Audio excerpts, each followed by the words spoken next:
Hi everyone, my name is Ona and I work for Aspen Adult Services.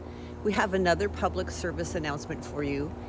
I got the chance to sit down with Terri Norman, who is the mom of one of our clients, and she talked about transitioning from high school to adult life for her son. She also talks about local resources that you will find very helpful and how they've worked to help Kyle become as independent as possible. If you'd like to reach out to Terri Norman, the best way to do that is through Aspen's office. You can call us at 406 422 0859. Thank you, and remember to give us a thumbs up. So I would like to introduce Terri Norman. I have a 21-year-old son with high functioning autism. He is very involved in all kinds of different activities. And the transition from high school to adult life, I guess, has been a little bit different. Our original hopes was for him to go to college and maybe become a weatherman. He wanted to be a weatherman.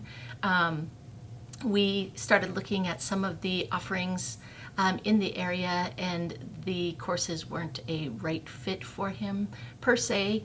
And so he chose the avenue of working. And so one of my biggest things, I think, as a parent in that transition process is you really have to be persistent and look at the opportunities and the resources that are out there. So Kyle got involved with Voc Rehab and now has services through Aspen with job coaching, and he works 2 part-time jobs. He loves them both. It does keep him busy throughout the week, which is great.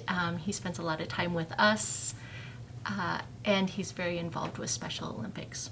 A lot of Kyle's starting to get services started when he was about 16. At the school level, we did have some resources through the school, and then he got on the DD waiver list, and from there it kind of opened some doors to see what kind of opportunities were available. Yeah. He worked with another agency in town, and that kind of started the ball rolling with getting him some help with job coaching and work opportunities, which got him services through Voc Rehab. And provided some opportunities to get some help on the job to help him be successful and learn skills. What are some community resources you've utilized here in Helena? Okay. In addition to Voc Rehab, we have gone through the process for Social Security, for SSI and SSDI. Kyle is very involved with Special Olympics. How do families plan for their child moving out of the home and into another situation? What are some of the things that you all as a family looked at, and then what have you decided to do? Okay. I know every situation is a little bit different, but we got Kyle on the list for housing through the Office of Public Assistance, and he had some opportunities for some disability housing, as well as the housing choice voucher.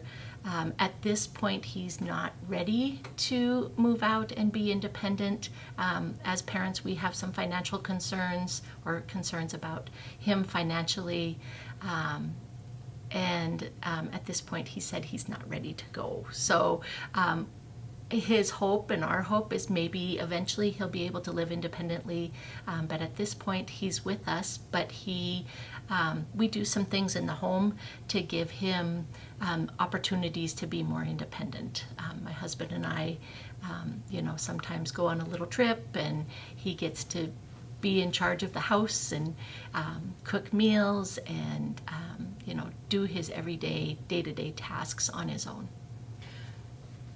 Would you say that promoting independence with Kyle has been the focus, or not necessarily?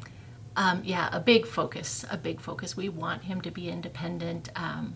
We would love for him to, be able to function on his own. He is, like I said, high functioning, and I think To some degree, he is very able to do that, but there are still a few concerns that we have, and maybe that will come with age and maturity in the coming years. Another piece that's important to parents is trying to figure out this overall process, the big picture. What do we need to do and when do we need to be doing it? And will you tell us how your family has tackled that? I think ours was a learn-as-you-go type situation. We relied a lot on other parents, other families, the community resources, the schools, to help us along the way. And sometimes it was talking to somebody and saying, oh, I didn't know about that, I didn't know we were supposed to do that or could do that, and then finding those resources and seeking those out, and really working and being persistent about getting the resources and the help that he needed. How do people with a disabled child meet other people with disabled kids? Any thoughts on that? Our biggest one, we met a lot through Special Olympics, but also, reaching out and as young adults participating in some of the activities that the community provides, the Aspen Night Out, and some of the other activities that are available in town. It'd be great to have a parent group to kind of lean on and bounce off of. I know there's a few Facebook groups and stuff, but... So you've mentioned Special Olympics and the importance of them several times, just not only what that whole experience has meant for Kyle, but the networking that's happened there.